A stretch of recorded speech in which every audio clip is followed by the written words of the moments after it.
Hi, good morning. እንዴት ናችሁ? ሰላም ናችሁ ወይ? ክላውድ ኮምፒውቲንግ ዴቨሎፐር አሶሺየት ኤግዛማችንን ለመውሰድ እየተዘጋጀን ነው። How is everyone doing? እንግዲህ የምትገቡት ስኪል ቢልደር ውስጥ የኤደብሊውኤሱን ስኪል ቢልደር ውስጥ ገብታችሁ ኤግዛም ፕሬፕ ዴቨሎፐር አሶሺየት በሚለው ትገባላችሁ።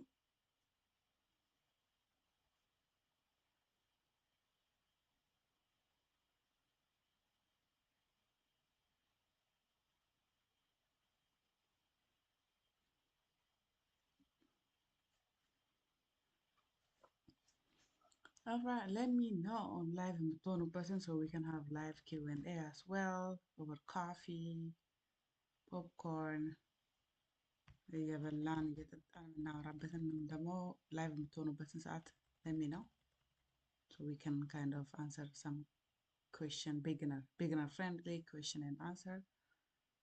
Okay, so we're going to domain 1 ዛሬ domain 1 አራት ዶሜን ነው ያለው። እንግዲህ ኤግዛሙ የዴቨሎፐር አሶሺየት አንደኛው ዴቨሎፕመንት ኦን AWS ሰርቪስስ ነው። ሁለተኛው ሴኪዩሪቲ ነው። ሶስተኛው ዲፕሎይመንት ነው። አራተኛው ደግሞ ትራብል ሹቲንግ ኤንድ ኦፕቲማይዜሽን ነው። አራት ዶሜኖች ናቸው ያሉት። ስለዚህ ቀጥለናል። ከትላንት ዶሜን 1 ገብተናል። እንመልከት እስቲ ዶሜን 1 ዴቨሎፕመንት or developing on AWS ነው።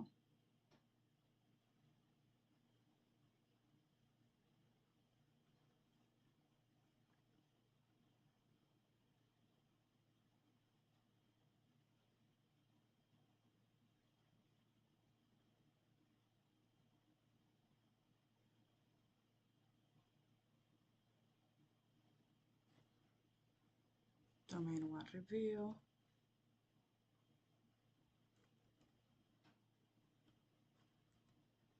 ይሄ የኮርሱ አጠቃቀም ነው። Let's go.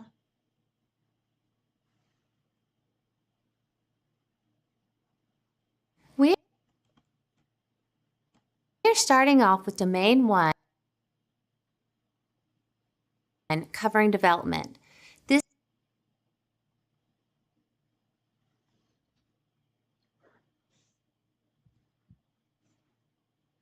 This domain covers 32% of the exam content, so you can expect about 20 questions involving development. This domain covers everything from developing code for applications hosted on AWS, developing code for AWS Lambda, and using data stores in your application development. Developers are builders that must rapidly deploy their infrastructure and code to ensure customers can access your application immediately. But to deploy your code and infrastructure needed for your application, you have to ensure you build a working application that responds to increasing expectations and scales with your demand. Developers focus on the core functionality of building, maintaining, and innovating highly available applications. Domain 1, Development with AWS Services, is broken into 3 task statements that we will discuss over the next few lessons. Task Statement 1.1, Develop code for applications hosted on AWS. Task Statement 1.2, Develop code for AWS Lambda. And Task Statement 1.3, Use data stores in application development. For the first task statement, development includes the configurations and use of SDKs, API credentials, keys, and identities to run applications on Amazon EC2 instances, customizing the network, managing your resources, and developing applications. Ensure you know how to write code for applications with different architectural patterns, such as event-driven, microservices, choreography, orchestration, and also fan-out. And also how to write code for fault-tolerant design patterns too, such as retries with exponential backoff and jitter and dead letter queues. You will need knowledge of creating, extending, and maintaining APIs and understanding API actions with different AWS services such as Amazon API Gateway, AWS Lambda, Amazon DynamoDB, Amazon S3, and Amazon SQS. Ensure you have an understanding of method requests, method responses, integration requests, integration responses, enforcing validation rules, overriding status codes, mapping templates, stage, variables, caches, throttling, and so on. This should include the design, development, and use cases for AWS serverless services, including design patterns and microservices design patterns too. For the DVA C02 exam, you should know how to code, which is different from the C01 version. The exam does not test on specific languages because AWS supports all candidates with depth in different languages, but you should know coding best practices and error handling too. This new version will require you to dive deeper in developing code for AWS Lambda. For the second task statement, ensure you can configure Lambda functions by defining environmental variables and configuration parameters such as memory, concurrency, timeout, runtime, handler, layers, extensions, triggers, and destinations. For the third task statement, dive deeper into the AWS storage options with a specific focus on requirements and use cases for data stores and application development. Ensure you understand how to use, manage, and maintain data stores and manage data lifecycles. Know the different data caching services, caching strategies, ephemeral and persistent data storage patterns, and database consistency models, and when to use each. Ensure you know how to choose the correct database service for your requirements or migrations and how to configure the encryption to ensure your data is safe, which will be covered more in Domain 2 security. Over the next several videos in this first module, I will address each task statement individually, breaking down the knowledge and skills expected of you to be successful. Refer to the exam guide to follow along. Let's start to evaluate your readiness for the exam in the next video, where we will cover the first task statement from Domain 1, develop code for applications hosted on AWS. Okay, I don't know about code. Let's see how it goes.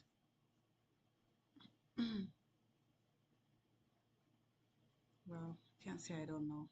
Just that I need more hands-on practice.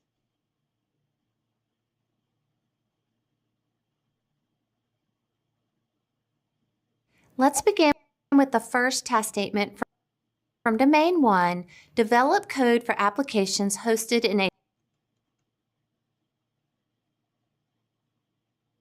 AWS. I want to start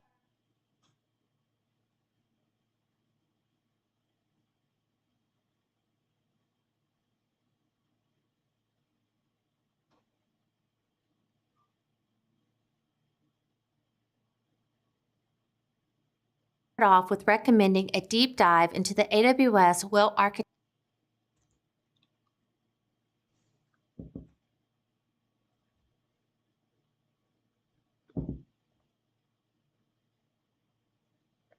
framework and the 6 pillars. A main pillar of focus for the developing code for applications in AWS is the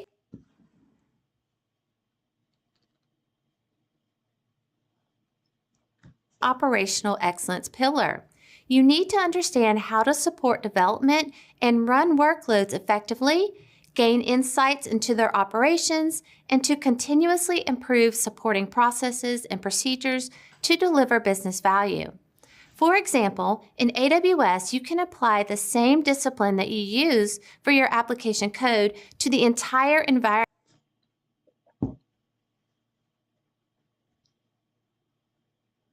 including the automation of execution by using events to trigger the deployment, along with sharing across teams or organizations to magnify the benefits of development efforts.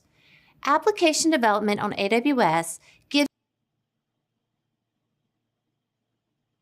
you the ability to safely experiment to develop your workload, your operation procedures, and practice failure.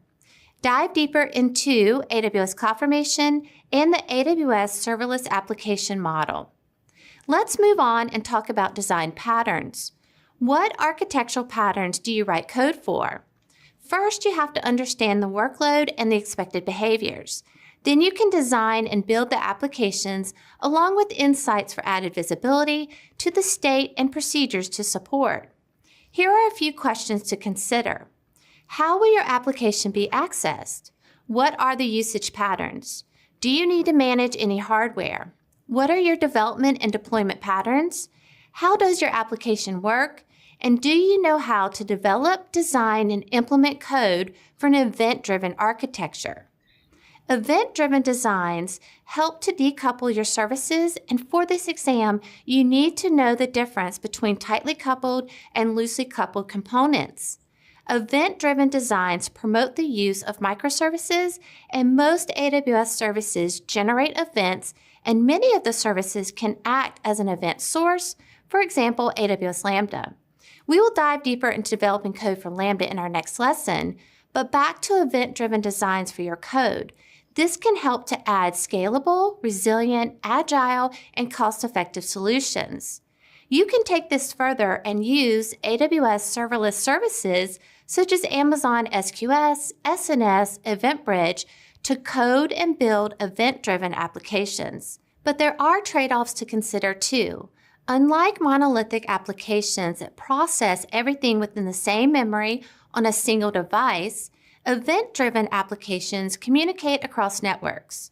When you have microservices, you get the benefit of having the parts fail independently, and you can write your application code to handle the failures. And it is best practice to code applications to handle component failures. Your application code should include failure detection and automatic remediation. So maybe you choose to use exponential backoff with jitter. What does this technique increase for your application? Well, it increases the reliability and it also reduces operational costs. But it's not always safe to retry because that retry could increase the load on an already overloaded system. So what could you try instead? Instead of retrying immediately, you could use exponential backoff, which uses longer wait times, and then vice versa. If backoff retries are still happening, use jitter because backoff retries can add to the overload and cause contention. What about message failures? What do you add to your application code to handle message failures, including destinations and dead letter queues? You can use Lambda to send invocations to other services like SQS, EventBridge, or SNS. You could also use AWS step functions to separate retries, waits, max attempts, intervals, and timeouts. The point is to code and build resilience into your applications and workloads to withstand failures across components. Diving deeper, many applications use the event-driven architectures to manage the complexity of the components and system integrations. Understand how to use step functions instead of directly invoking systems to perform your tasks. You can also use step functions to monitor a workflow design. Let's continue on and talk about orchestration. Workflows that involve branching logic, different types of failure models, and retries usually use an orchestrator to help keep track of the state and overall execution. You can use Lambda or implement messaging patterns to help orchestrate workflows in your application. But as your functions become more complex, you can migrate the logic to a state machine and step functions instead. Step functions can also be used to orchestrate workflows and can handle nested workflow logic, errors, and retries. A key point and reason you need to dive deeper into different AWS services you could use is, for example, step functions workflows can run up to 1 year and can maintain different versions, which helps you to upgrade your code and requires less custom code. But if you need to coordinate state changes across multiple services, Amazon EventBridge might be a better choice. Let's also cover a fan-out scenario. If your application needs to publish messages to multiple endpoints, such as SQS, Kinesis Data Firehose, HTTPS endpoints, or Lambda functions, you can use a fan-out pattern. Know how to use fan-out to replicate data sent to your production with your test environment to improve and test your application using that data received. What if you need to prevent duplicated, inconsistent, or loss of data? Well, you have to design the code to properly validate input messages, calls, events, and so on, and identify if events were processed. You can add idempotent function logic to Lambda to reduce unnecessary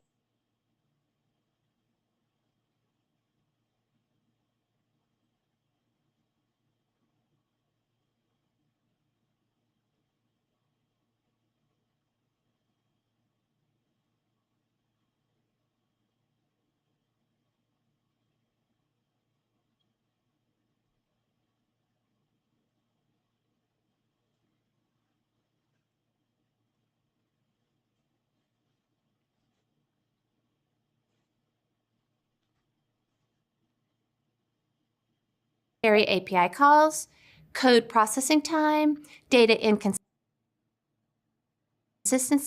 throttle, and latency.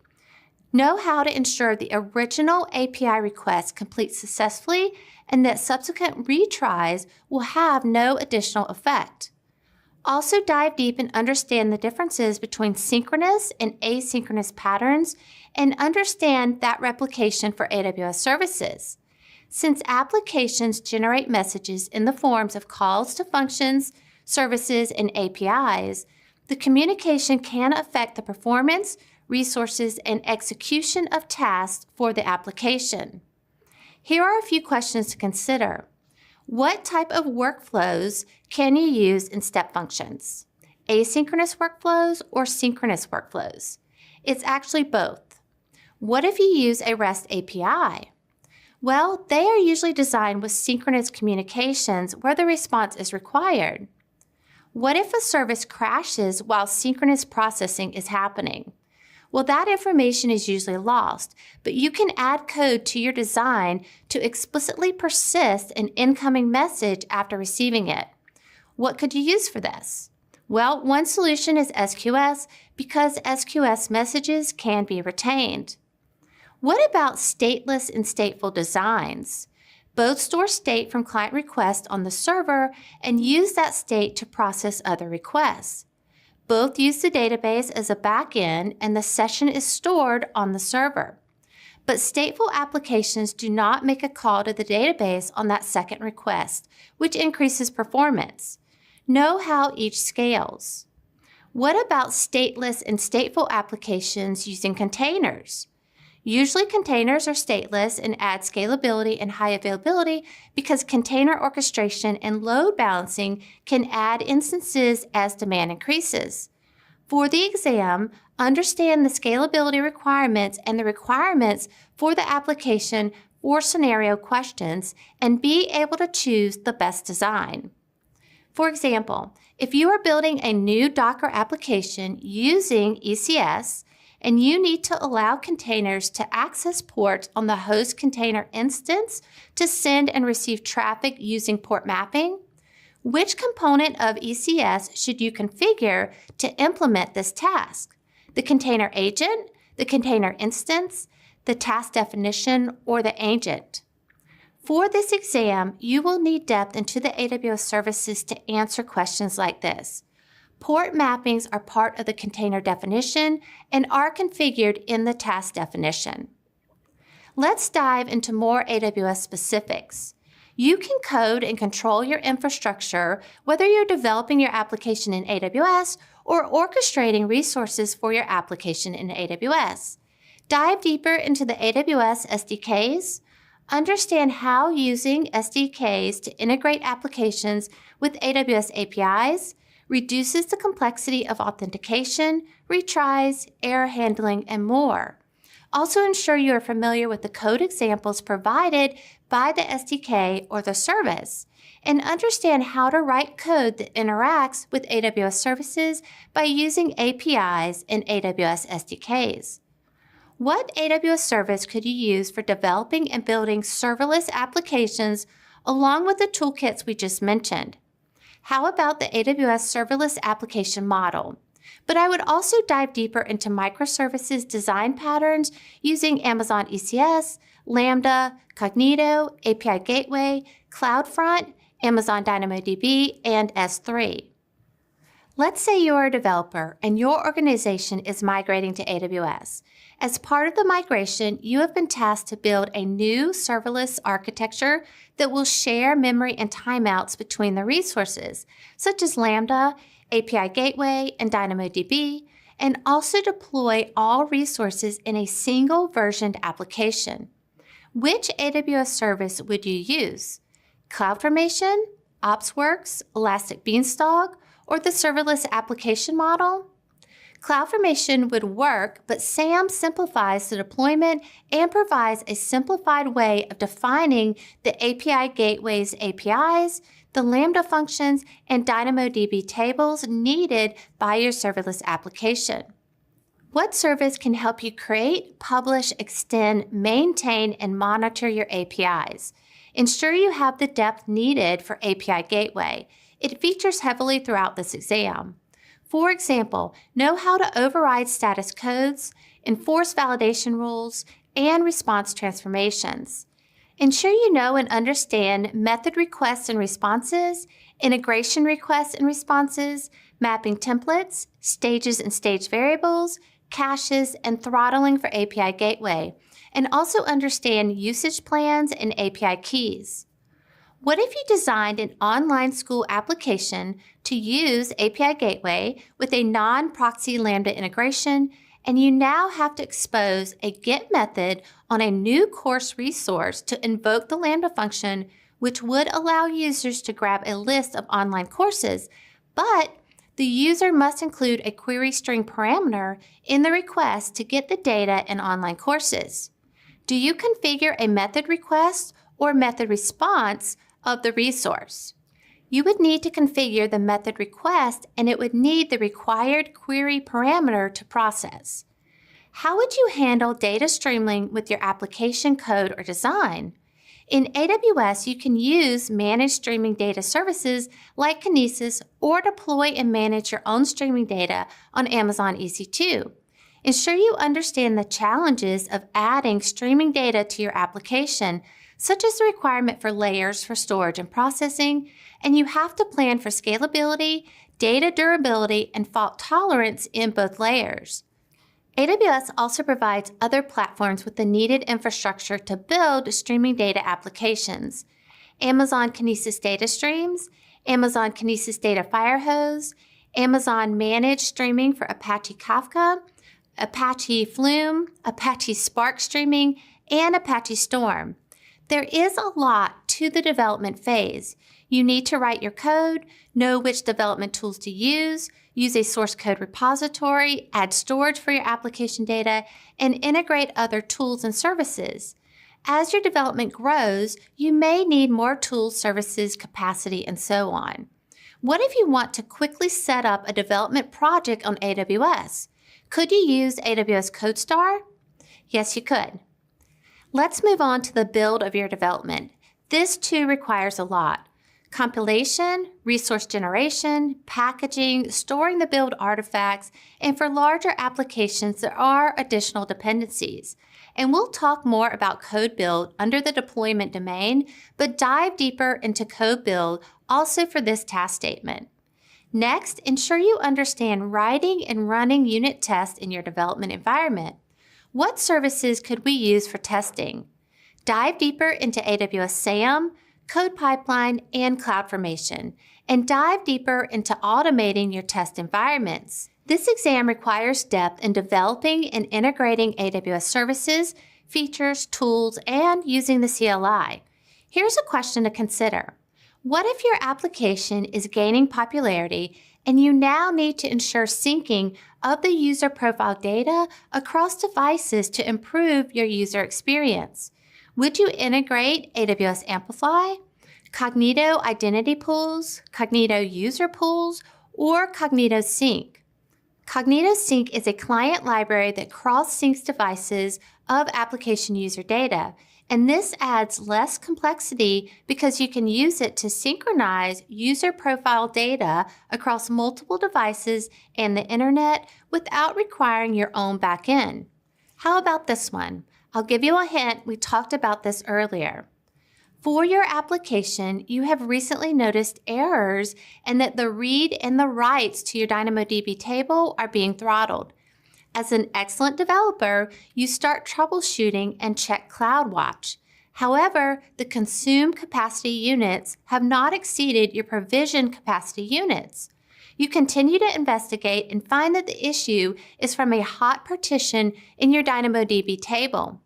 This partition is accessed by your downstream application more frequently than the other partitions. How do you resolve this issue?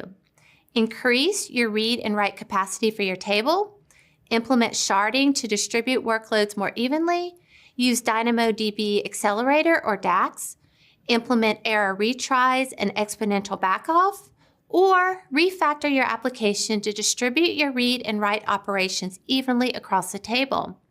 Well, you should know that when partitions are throttled, you need to optimize your table. Also, implementing retries and exponential backoff uses longer waits between retries for consecutive error response, and this helps improve reliability. And here's an extra tip. If you're using an AWS SDK, this logic is built in. If you're using another SDK, then you need to implement this manually. For this exam, ensure you know how to have consistent development, test, and production environments with increasing levels of operations control. Dive deeper and understand how and when to use AWS services such as Amazon SQS, Amazon SNS, Amazon Kinesis Data Streams, Amazon Kinesis Services, Amazon DynamoDB Streams, the AWS Internet of Things, Amazon MQ, and AWS Step Functions in your microservice architecture in AWS. Let's get started with the second task statement from Domain 1, develop code for AWS Lambda.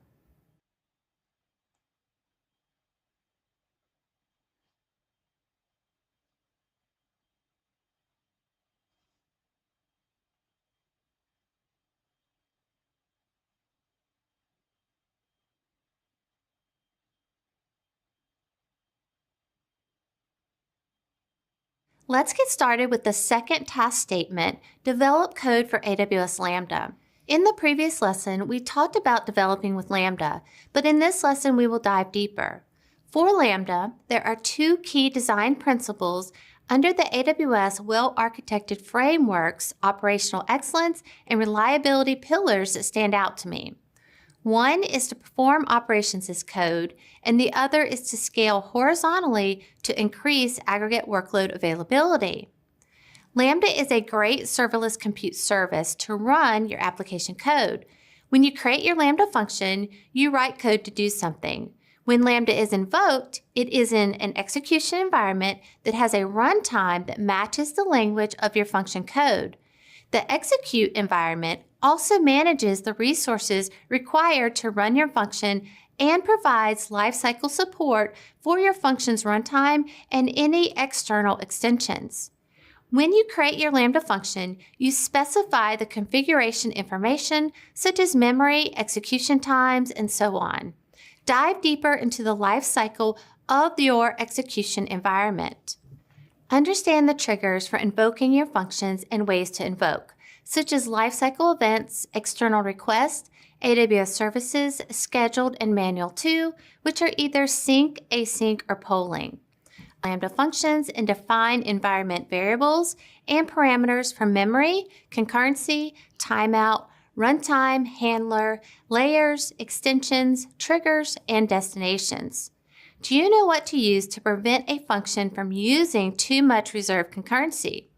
For cost optimization, you may want to control your concurrency, and you could use reserved concurrency, which splits the pool of available concurrency into subsets. Here's a question with some troubleshooting too. What if you deployed an application that uses two identical Lambda functions with the exact same code to process ad hoc requests, but the functions are performing differently?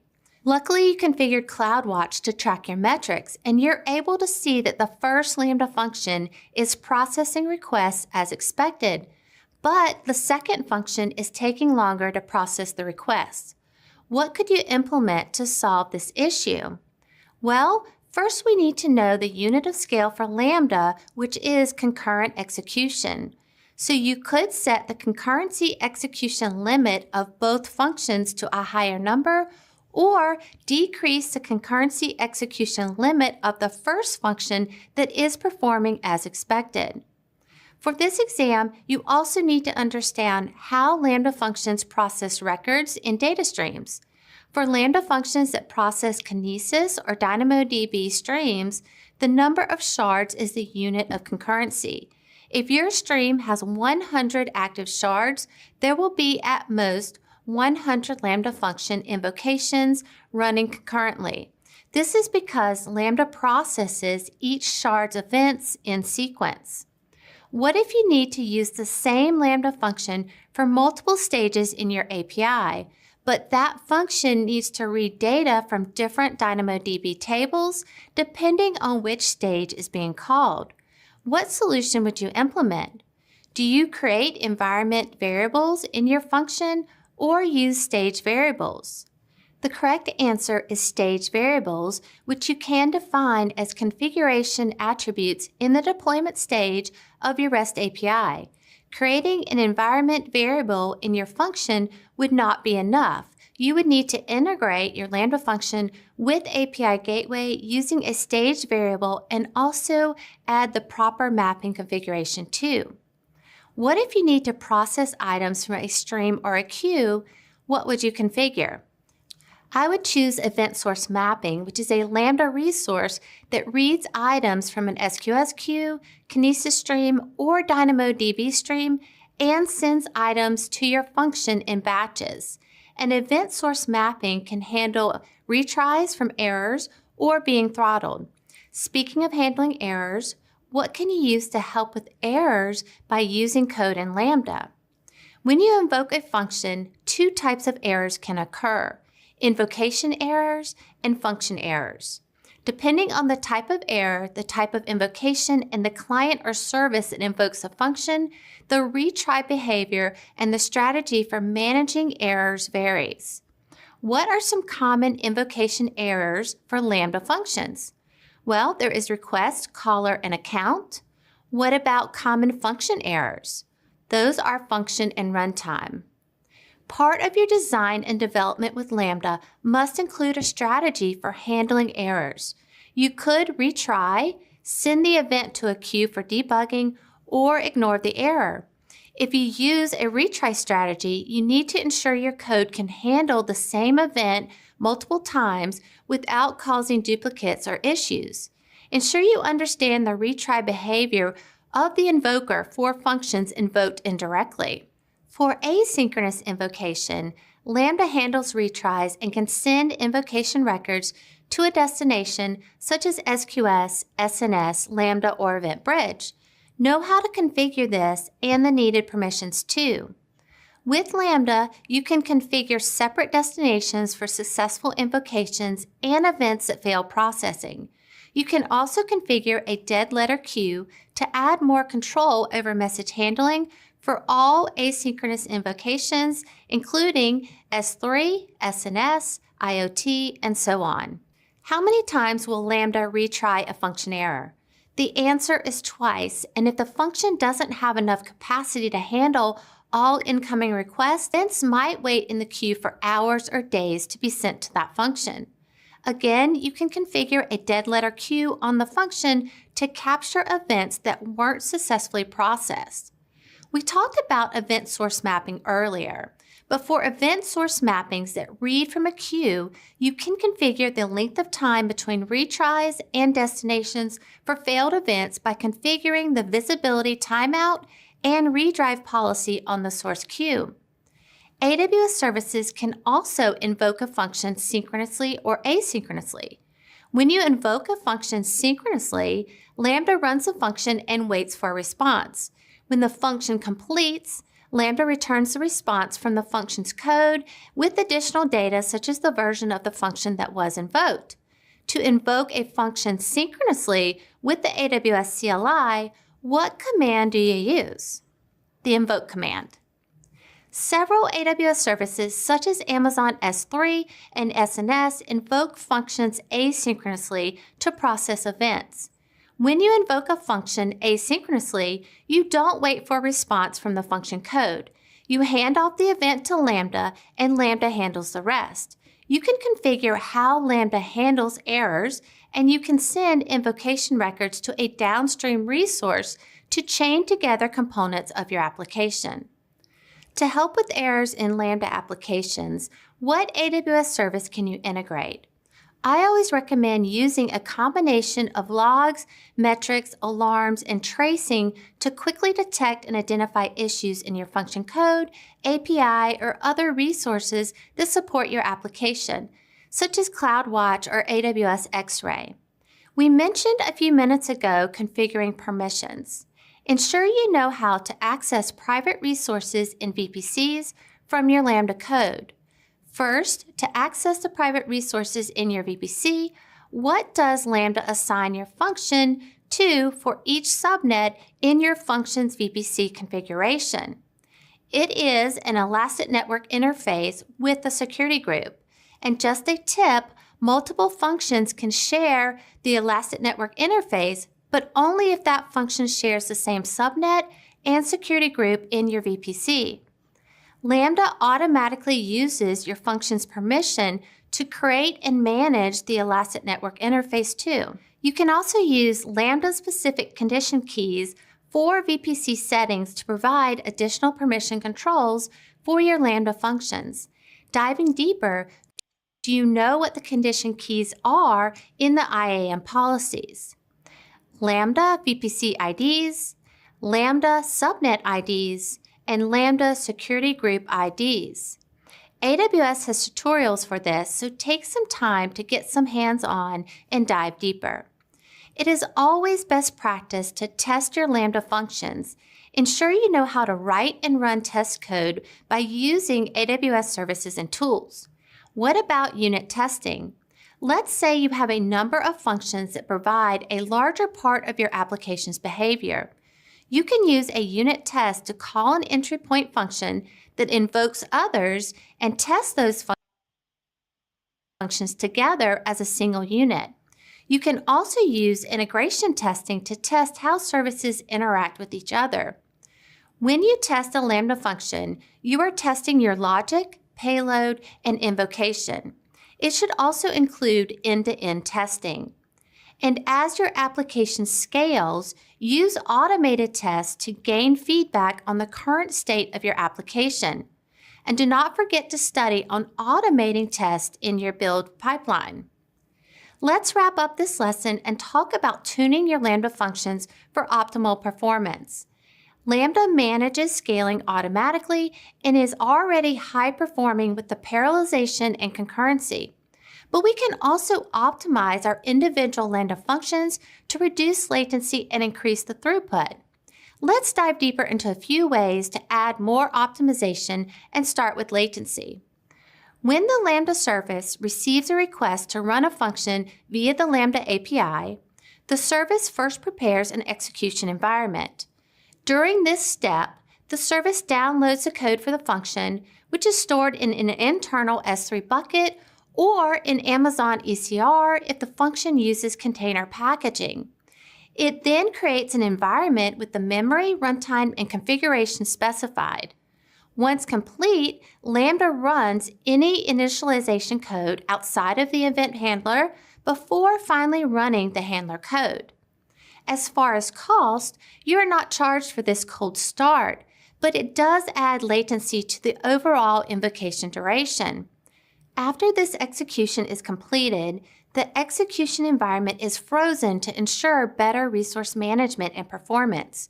So when another request arrives for the same function, the service can reuse the environment. This request is usually faster and is referred to as a warm start.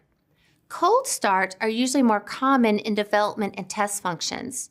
Now, you should not depend on this execution environment for reuse for performance optimization. Dive deeper into why. For example, if you update your code or change the functional configuration, the next start will be cold. A better plan is to use Event Bridge rules to schedule invocations every minute to help keep the environment active and warm. Again, dive deeper into why this is also not best. For example, warming the environment will not help if functions scale to meet traffic or if the function runs in a different availability zone. A better solution is to use provision concurrency to ensure the lowest possible latency. Let's move on and talk about how to optimize your memory and compute power in Lambda. In your Lambda configurations, when you add more memory, it will also increase the amount of CPU. So if your function is CPU or memory bound, you can change the memory setting to improve performance. However, choosing the memory allocated to a Lambda function is an optimization process that balances speed and cost. And following best practice with automation and not manually running tests on your functions and selecting different memory allocations, you can use the AWS Lambda Power Tuning tool that uses step functions to run multiple concurrent versions of your Lambda function at different memory allocations and measures the performance. And Cost Optimizer is another tool you could use to automate a cost performance analysis for all of your Lambda functions. Dive deeper into optimizing your static initialization as well, which can contribute to the overall cold start we were discussing earlier. A distributed systems application consists of multiple services communicating using messages over a network. Due to network delays, traffic, message retries, a system failovers, and individual performance profiles of the services, the time taken to complete a unit of work can vary. AWS X-Ray can help to identify performance of your outliers. For the exam, also know when not to use a Lambda function because there may be an alternative that can improve performance. For functions that act as orchestrators, calling other services and functions and coordinating work, this can result in idle time in the function and increased cost. Moving the orchestration flow to AWS step functions creates a more maintainable and resilient state machine and can help reduce cost. Another is Lambda functions that transport data from one service to another without performing any business logic on that data can often be replaced with service integrations. For example, it's usually not necessary to put a Lambda function between API Gateway and DynamoDB to read an item from a table. This can be achieved by using Velocity Template Language in an API Gateway service integration directly with DynamoDB. This can help improve scalability and decrease cost. If a microservice sends all events to a Lambda function for filtering and only operates on a small subset of events, you may be able to implement the filtering before invoking the function. For example, S3 events can be filtered on prefix and suffix patterns. SNS can filter messages before invoking targets.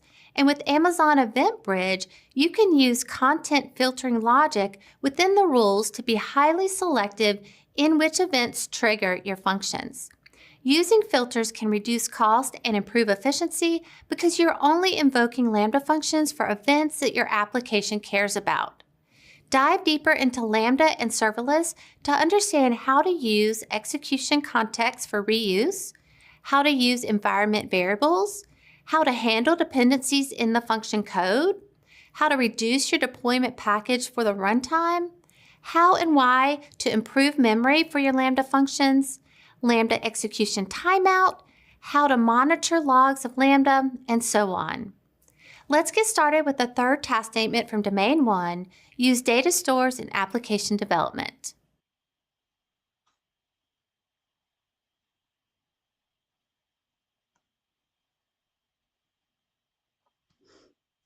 Okay guys, ይሄ more explanation ስለምፈልግ በቻት ጂፒቲ ሄድና ስክሪፕቱን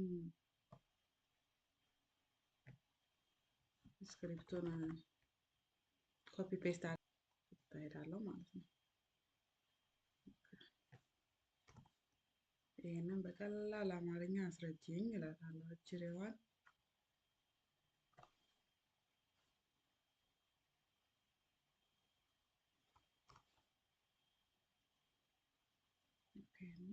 ከላይ ያለው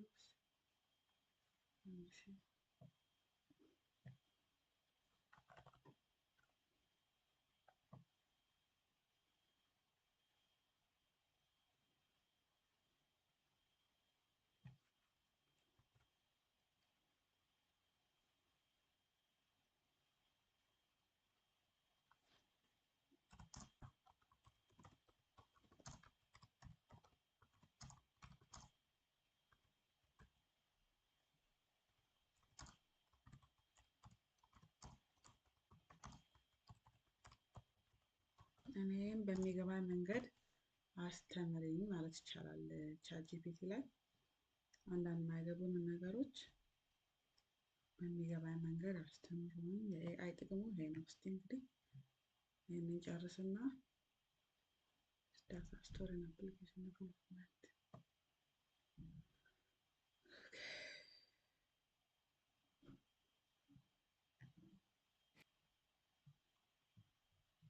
Let's get started with the third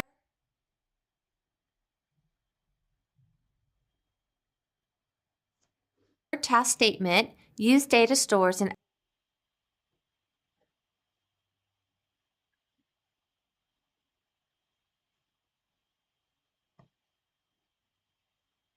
application development. In the past 2 lessons, we have talked about designing applications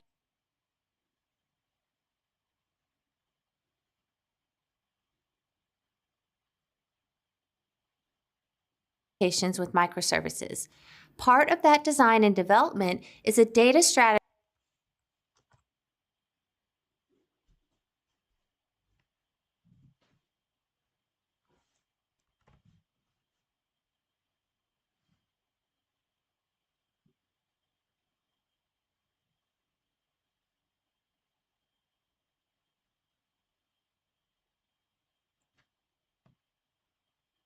to help manage, act on, and react to your data to ensure you make better decisions, respond faster,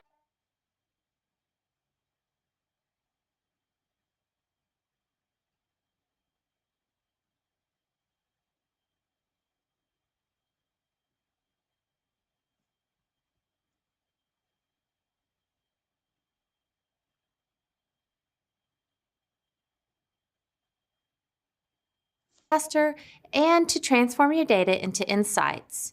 For this exam, ensure you know how to use, manage, and maintain data stores. We have discussed AWS services that you can integrate to support the development of microservices to connect to your VPC and services. And then, of course, we have our data stores, which are used to persist data needed by the microservices.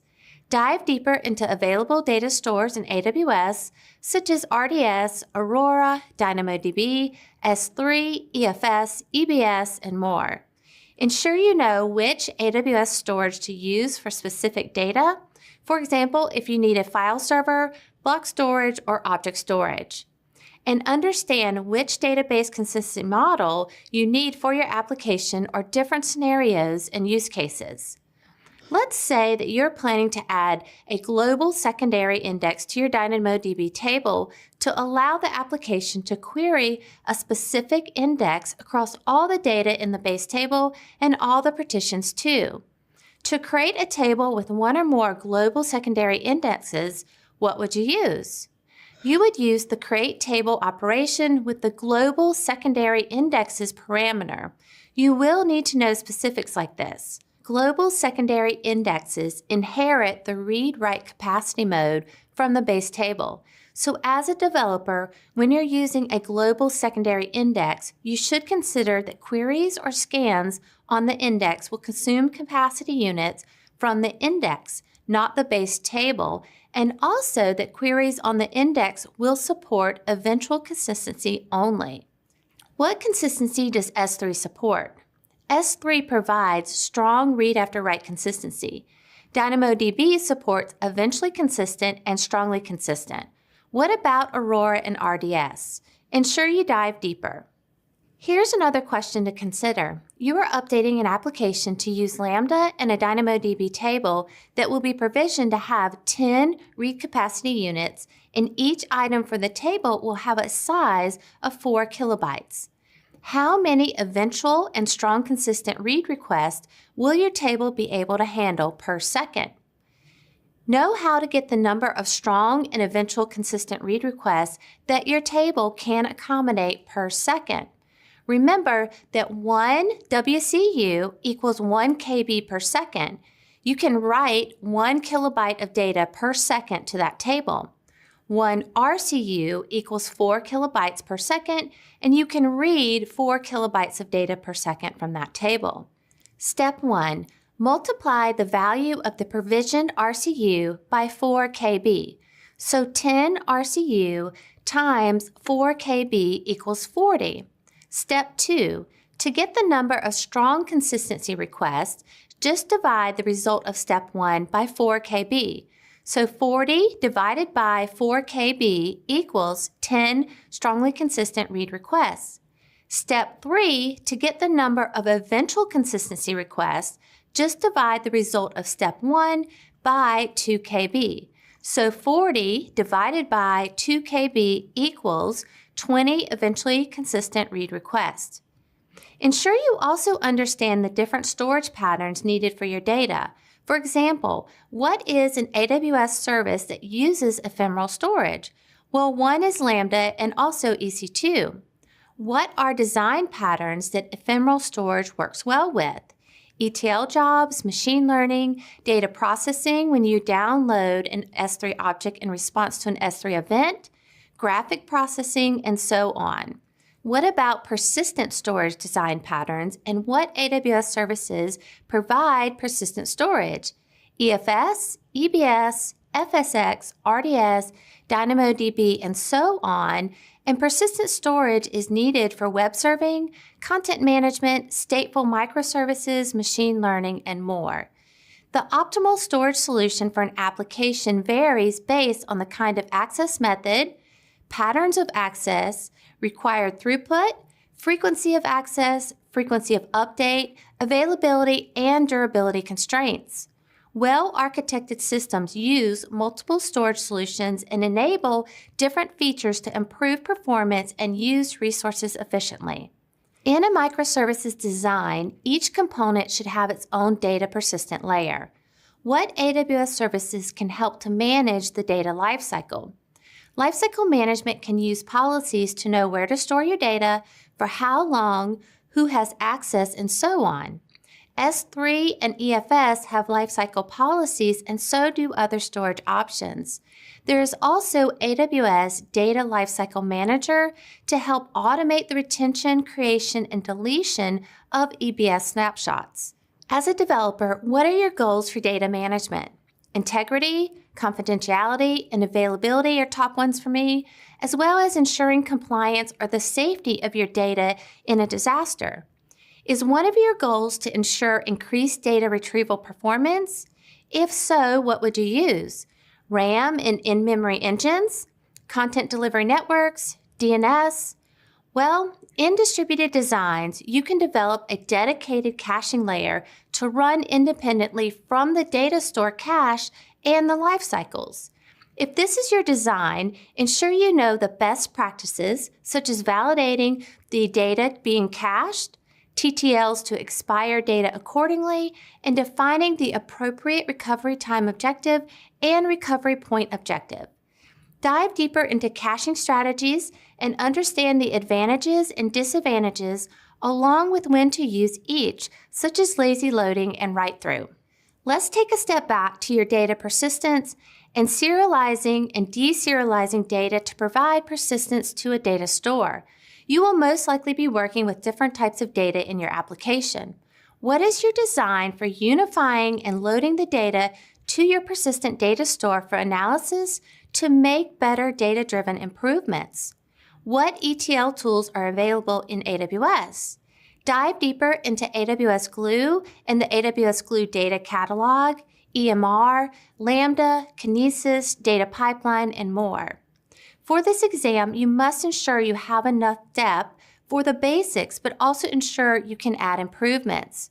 For example, what if you need to add the ability to create, read, update, and delete items from a DynamoDB table?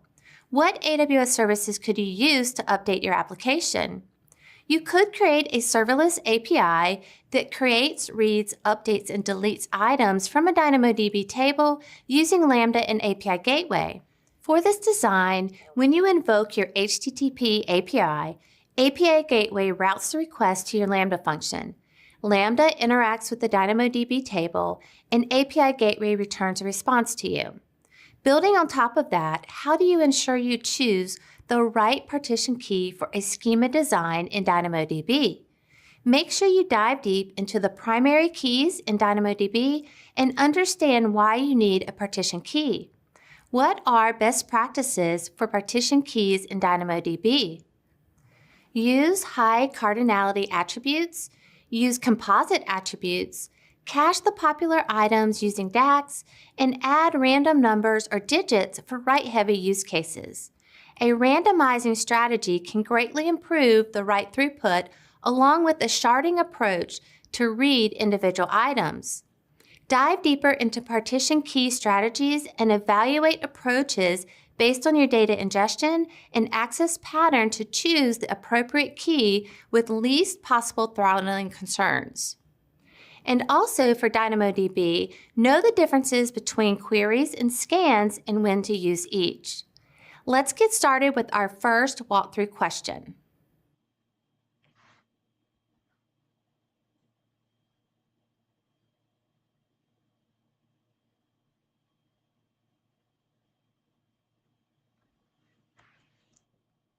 Okay. I can just copy the names of them, not the link.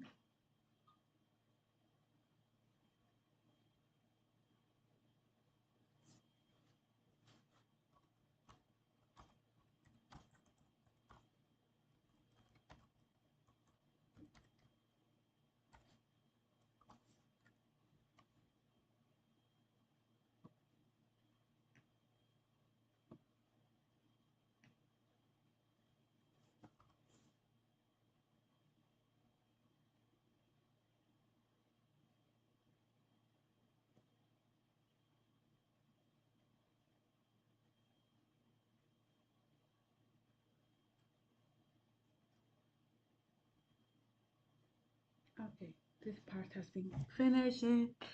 Finished. That's good. We can go to here and see what we have next.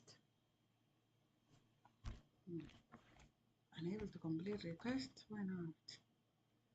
Why not? Why not?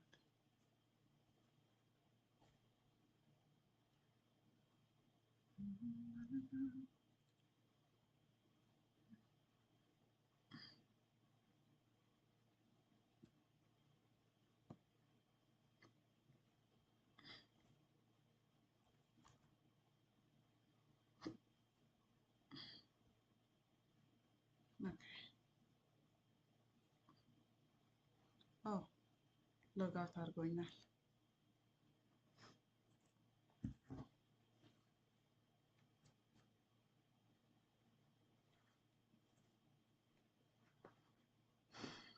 Okay.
By the way, follow me on LinkedIn as well. I post healthcare AI and cloud specific content that's bringing cloud and AI to healthcare, to home health specifically. Okay.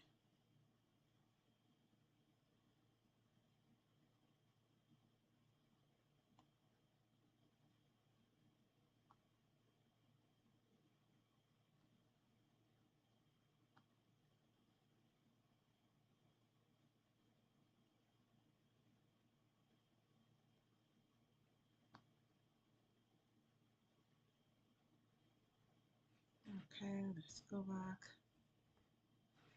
Can you imagine, guys? I think we finished 4 of the 19 list. See, this is complete. We did the exam plan, pre-plan overview. We saw the four steps that we're gonna follow, and then we got the certification exam prep. We got 20 questions done under our wings. We got exam prep overview, like what would be coming, topics, and the 4 domains. And now we just finished our fours from the list. So that was domain 1. So now we got review done, but we got practice upcoming. So let's do the practice. Looks like it takes what, 20 minutes? Let's see. So this course covers domain 1 development with AWS services of the AWS Certified Developer Associate Exam. Reinforce your knowledge and identify learning gaps with exam style questions and flashcards. This course is part of 4 steps that you can use to prepare for your exam with confidence. To follow the 4 steps, enroll in the exam prep plan, which we did, AWS Certified Developer Associate. Some of this content might require an AWS Skill Builder subscription, which is like $30, so that's fine with me. Okay.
Welcome to our first walkthrough question for this course.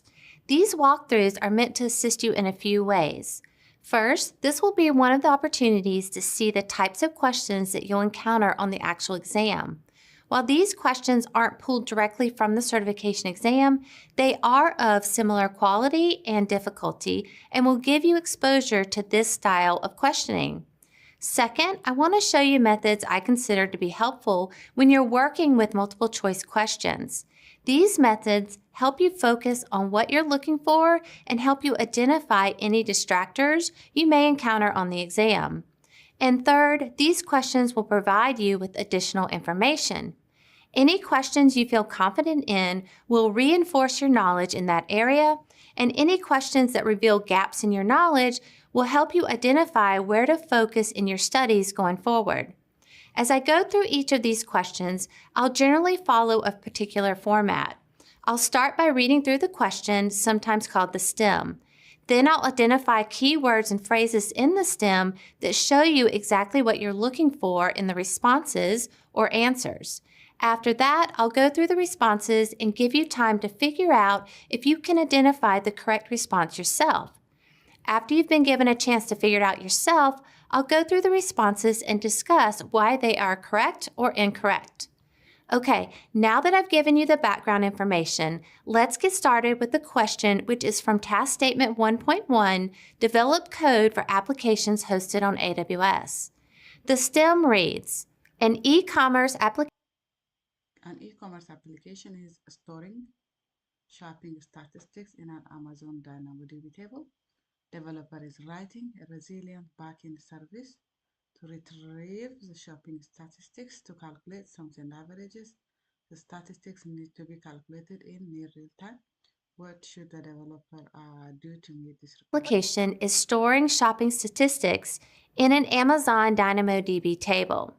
A developer is writing a resilient backend service to retrieve the shopping statistics to calculate sums and averages. The statistics need to be calculated in near real time. What should the developer do to meet these requirements? Reading this question, can you identify any keywords or phrases, and also what exactly this question is asking?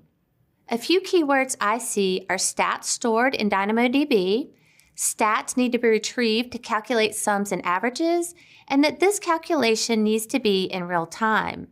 Now that we've examined the STEM, identified keywords, and reviewed the requirements, let's explore the responses. Option A, use AWS Batch to schedule a job that will calculate the sums and averages.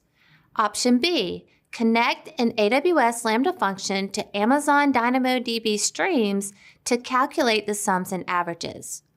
Option C, use a scheduled Amazon EventBridge event rule to calculate the sums and averages. And option D, connect a single Amazon EC2 instance to DynamoDB streams to calculate the sums and averages. We'll now take a moment so that you can review the STEM and possible responses. Pause the video if you need more time.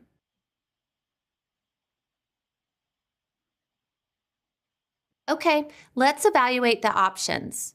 Option A, use AWS Batch to schedule a job that will calculate the sums and averages. AWS Batch can run batch computing workloads of any scale. Scheduling batch jobs would not return near real-time results. Scheduling would also run the batch operation even if there were no new data in the DynamoDB table, which would be wasteful. So this is a distractor. Option B, connect an AWS Lambda function to Amazon DynamoDB streams to calculate the sums and averages. Lambda can connect to DynamoDB streams to automatically respond to events in DynamoDB streams. This solution would provide near real-time results. This makes option B a good candidate for the correct key, but let's look at the rest of the responses. Option C, use a scheduled Amazon EventBridge rule to calculate the sums and averages. A scheduled EventBridge rule can initiate actions across a range of AWS services. However, EventBridge cannot perform any computational tasks. This is a distractor. Option D, connect a single Amazon EC2 instance to DynamoDB streams to calculate the sums and averages. This is definitely a distractor. Running a single Amazon EC2 instance does not represent a resilient solution. Option B is the correct answer. That's all for this question.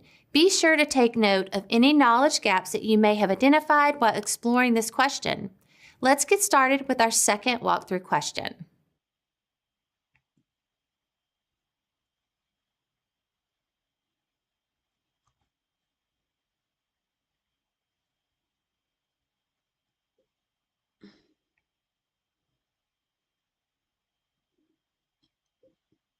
Let's get started with our second question walkthrough.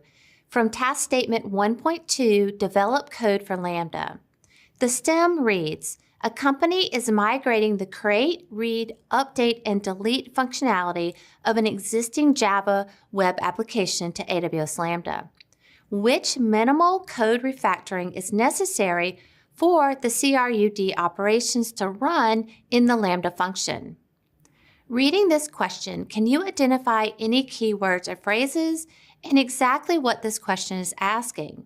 This STEM is testing your ability to refactor the application code for deploying it as a Lambda function. What about keywords? A few keywords I see are CRUD functionality, Java web application, and Lambda. The question is also asking which minimal refactoring is needed for the CRUD operations to run in the Lambda function. So minimal is another key word. Now that we've examined the STEM, identified keywords, and reviewed the requirements, let's explore the responses. Option A, implement a Lambda handler function.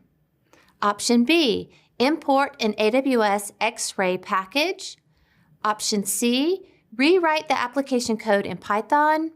And option D, add a reference to the Lambda execution role. We'll now take a moment so that you can review the STEM and possible responses. Pause the video if you need more time. Okay, let's evaluate the options. Option A, implement a Lambda handler function. Every Lambda function needs a Lambda-specific handler. Specifics of authoring vary between runtimes, but all runtimes share a common programming model that defines the interface between your code and the runtime code. You tell the runtime which method to run by defining a handler in the function configuration. The runtime runs that method. Next, the runtime passes in objects to the handler that contain the invocation event and context, such as the function name and request ID. It seems like A is a good candidate for the key, but remember it is best to review all options to identify the best one, especially since the STEM has a requirement that the answer have the least migration effort. Let's review the other options. Option B, import an X-Ray package. Lambda is already integrated with X-Ray. Importing X-Ray is only needed for full instrumentation, which is optional and not part of the access control that is required by the scenario. So B is a distractor. Option C, rewrite the application in Python. Lambda supports Java, so you would not need to rewrite the code in Python. This solution would not meet the requirements of the question, so it is also a distractor. Option D, add a reference to the Lambda execution role. The Lambda execution role is an IAM role that grants the function permission to access AWS services and resources. The Lambda execution role exists outside of the application code, so it cannot be changed by refactoring the application code. This answer is also a distractor. Option A is the correct answer. That's all for this question. Be sure to take note of any knowledge gaps that you may have identified while exploring this question. Let's get started with Domain 2, Security.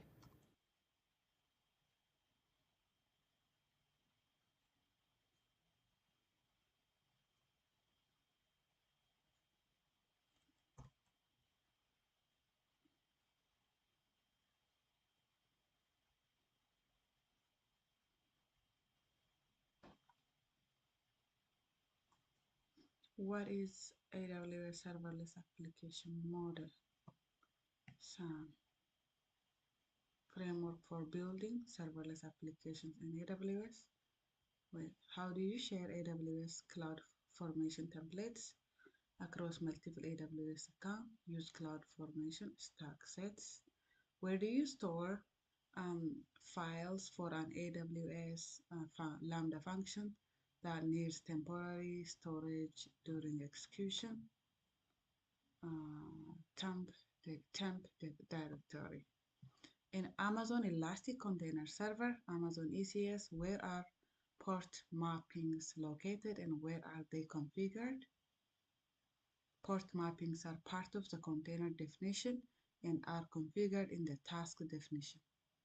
What is the unit of scale for Lambda? Concurrent executions.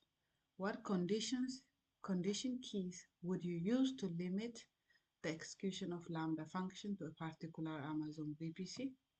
What condition keys would you use to limit the execution of a Lambda function to a particular Amazon VPC? Lambda VPC IDs allow or deny one or more VPCs. Lambda subnet IDs allow or deny one or more subnets. Lambda security group IDs allow or deny one or more security groups. Global secondary index query supports what type of consistency? Eventual consistency only.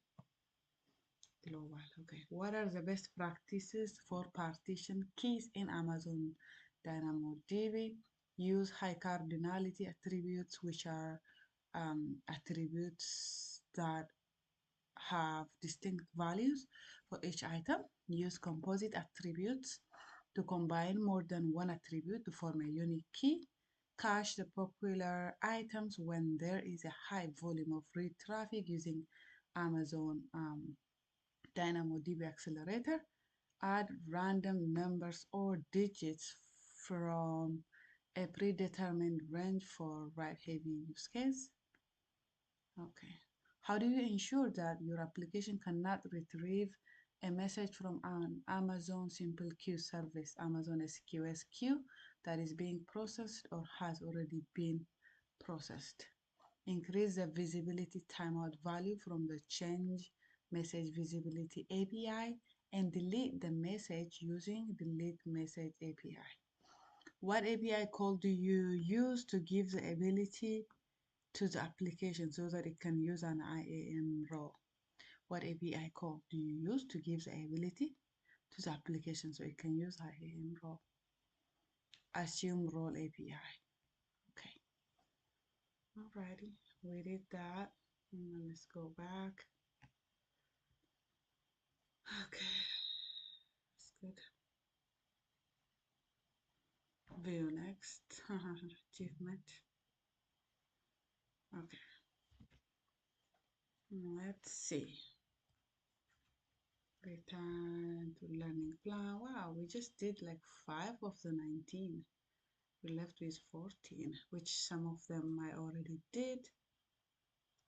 So, okay. Domain 1.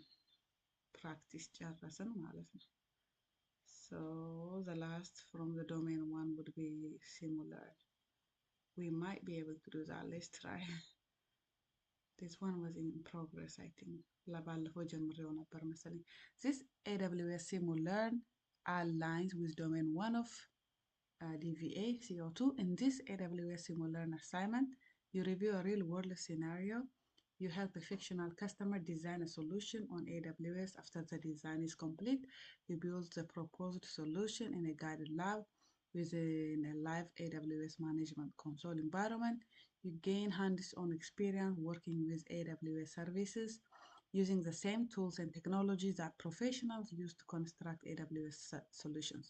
How it works. AWS Simulearn is powered by generative AI to help develop your soft skills such as communication and problem solving in lifelike conversation with AI-generated customers.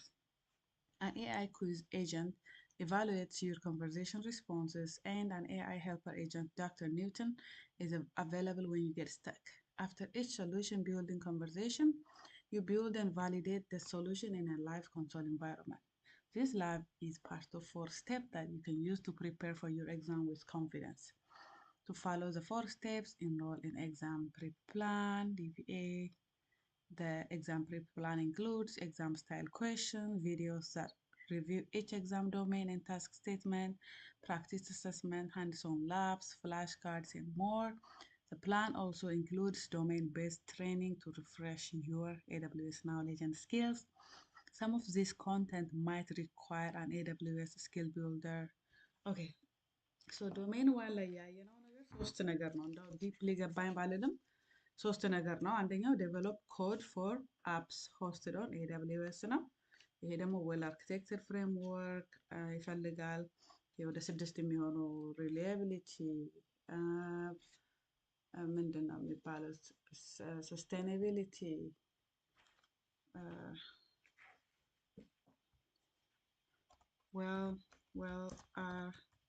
ወይ በቀላሉ እዚህ ጋር አለቋል።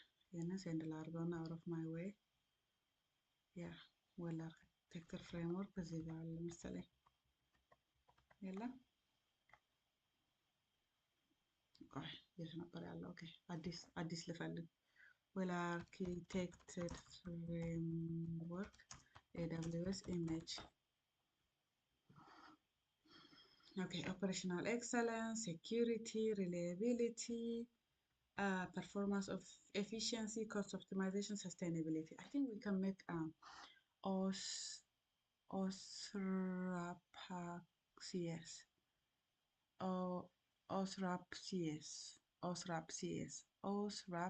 operational excellence, security, OSRAP, reliability,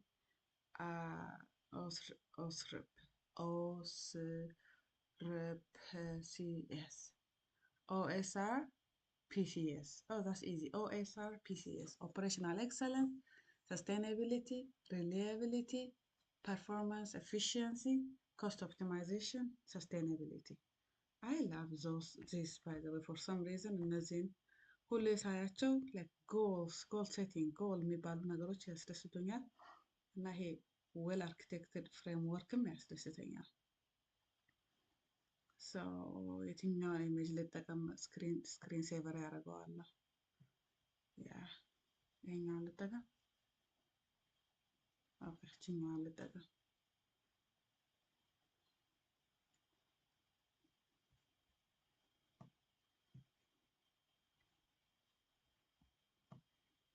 I just want to write something about this.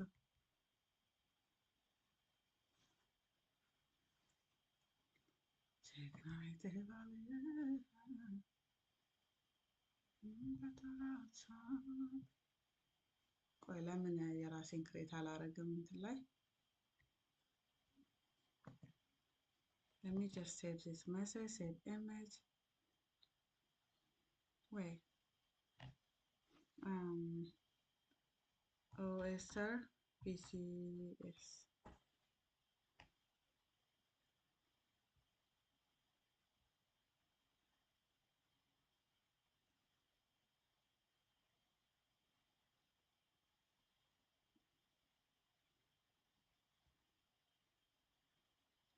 አሁን ከዛችን ዝም ብዬ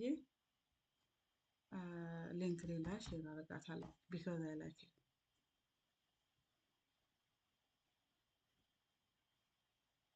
This can be applied like in your real life.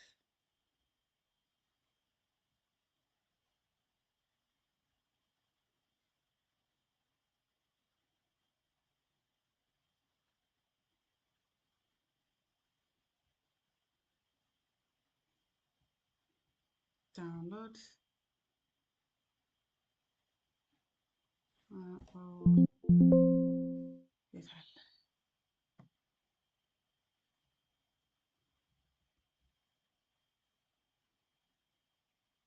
Okay, where is it?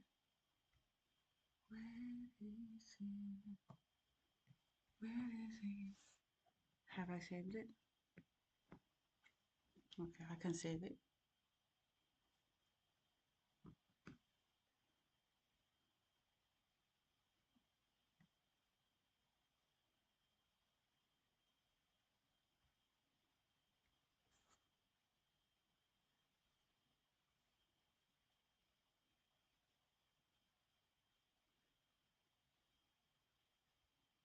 ለጊዜው እዚህ ጋር ይቀመጥና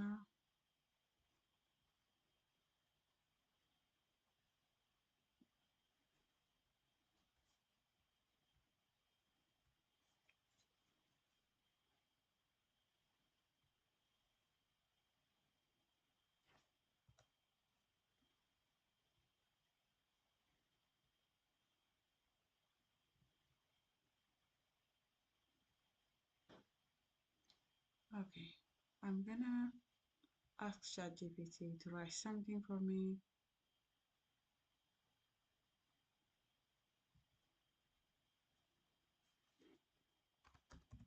Write short family analogy for the following image.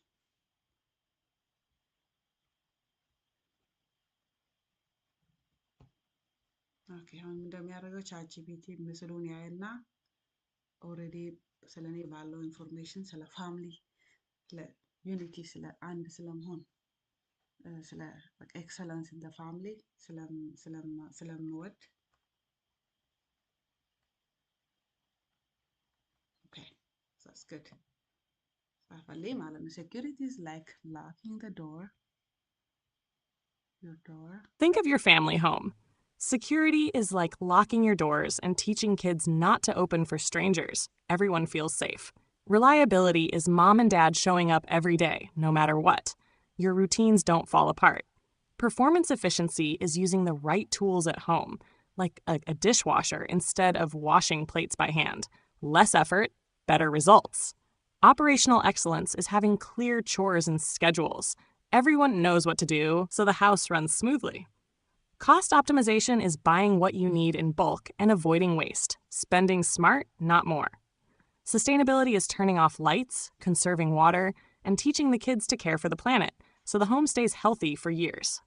AWS uses these same family habits to run cloud environments wisely, safely, and efficiently.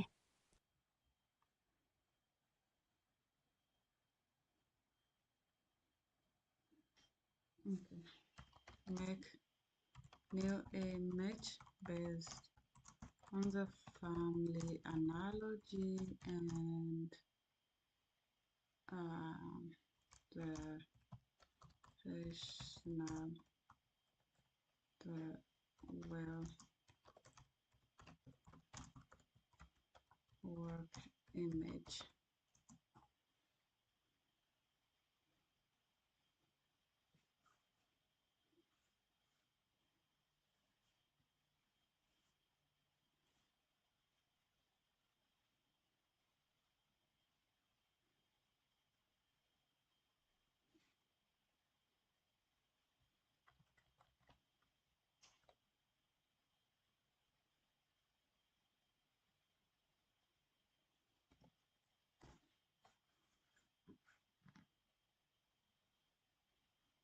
በዚህ መሰረት እስቲ ኢሜጅ ከሰራልኝ ልጠይቅ let's see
I know ChatGPT image generate ለማድረግ በጣም ይቸገራል let me see ሲያደርግም ደግሞ የሆነ አንዳንድ weird ነገር ይጨምራል okay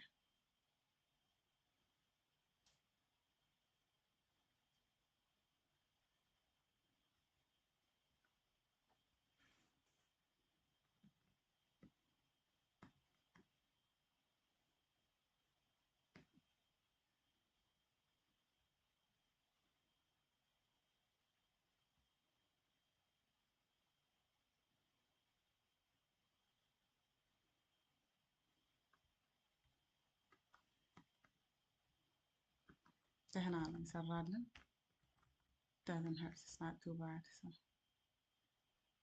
ችግሩ ምንድነው ቆርጦታል እዚህ ጋር ሴኩሪቲ ኦኬ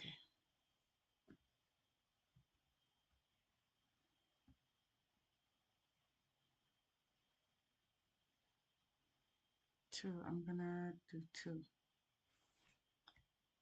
Make number 2 image.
What's going on? I don't know.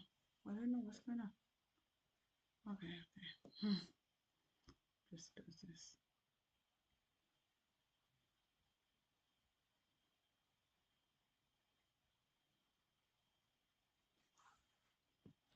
Alt plus G, your page content is shared for more relevant answer. When you use this feature, page content and URLs are sent to Google. You can turn this off in settings anytime. Easily open with Alt plus G. Your activity improves Google AI. Yeah, go ahead, do it. I'm okay with that. Improve yourselves with my information. Give me better results also, like more accurate, relevant, especially relevant. I don't want to spend my time on things that are not relevant. So long as you don't take my PII. Gemini, where did you go right now? Oh my gosh, you guys are getting so busy on me. Okay, I don't mind. I'll just post this. That's all.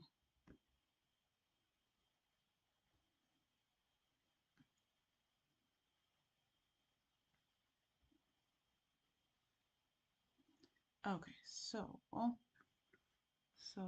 I'm gonna come here. Okay.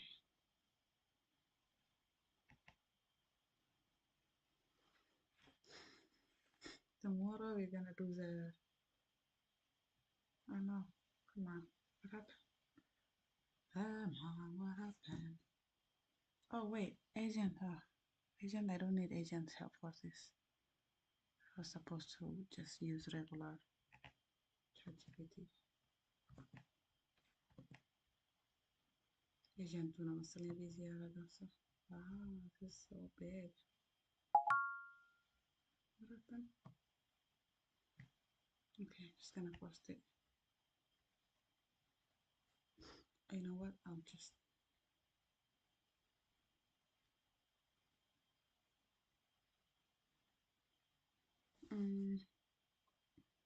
restart larga. ChatGPT. Because customize Lara codes, highly customize Lara codes. Like everything information you need to it's like my go-to place. Okay, I am ready. I'm gonna go to my project here. She's over here. Cut graduate. Okay.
Okay, so what am I doing right now?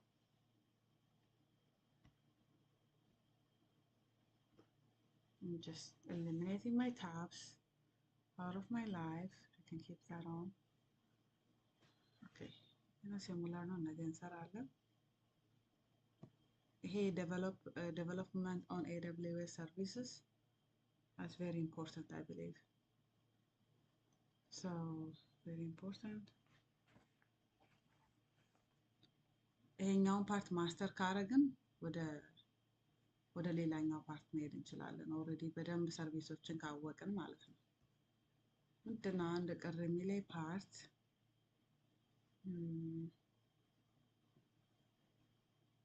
ይሄ ዌል አርኪቴክቸር ፍሬምወርክ የሚለውን ሊንክ እሱን እዚህ ጋር ነበረ ሰጥታን ነበረ ሴትዮዋ ታስተምረው ሰው እሱን ስላልወሰድኩ ይሆናል ቅር ያለኝ። እስቲ ቪው ኔክስት እዚች ጋር ሪቪው ላድርገው ያ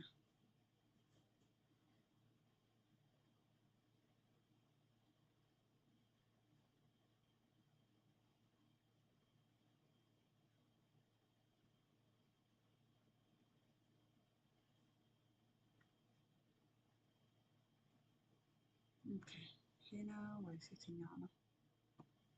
ሰማያቶች ይስሙ ምድር ታስተጋባ መገኛ መንገድ ያለኝ ምስጋና ይሄ አይደለም።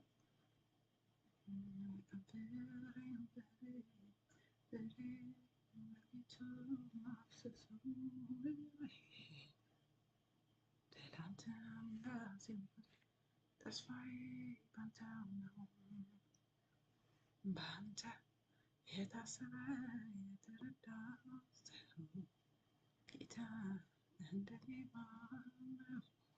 ይችኛዋ ጋር መሰለኝ ባንተ የታሰበ የተረዳ ሰው ጌታ እንደኔ ማነው? አሁን እችን ዊክ ሙሉዋን ዶሜን ዋን ላይ ነው የምናሳልፈው። አንዴ ሰርቪሶቹን ካወቅን ሰርቪሶቹን ሴኪዩር ማድረግ ሰርቪሶቹን ዲፕሎይ ማድረግ እና ሰርቪሶቹን ትራብል ሹት ወይም ኦፕቲማይዝ ማድረግ አይከብደንም። ሶ this whole week is gonna be like development on AWS services, and then I believe and hope it will be smooth right afterwards. ስለምናውቀው ነገር ይሆናል ችግር እንዲኖር መፍታት ምናምን የማናውቀውን ሰርቪስ ችግር ከምንፈታ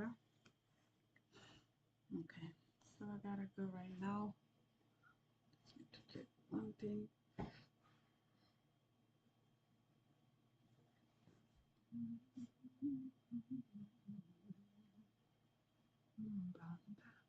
የታሰበ የተረዳ ሰው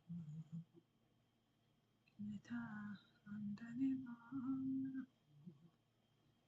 ባንተ የታሰበ የተረዳ ሰው ጌታ እንደኔ ማነው? እንደኔ ማነው? እንደኔስ ማነው? ኧረ እንደኔ ማነው? እንደኔስ ማነው? እችን ነበር ቅር ያለኝ ማለት ነው። ቅድም ያ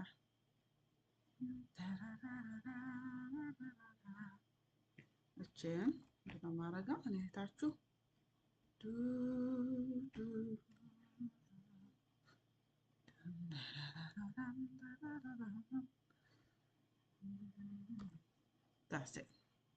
ጨርሰናል የዛሬውን ክፍል። have a good day. Okay.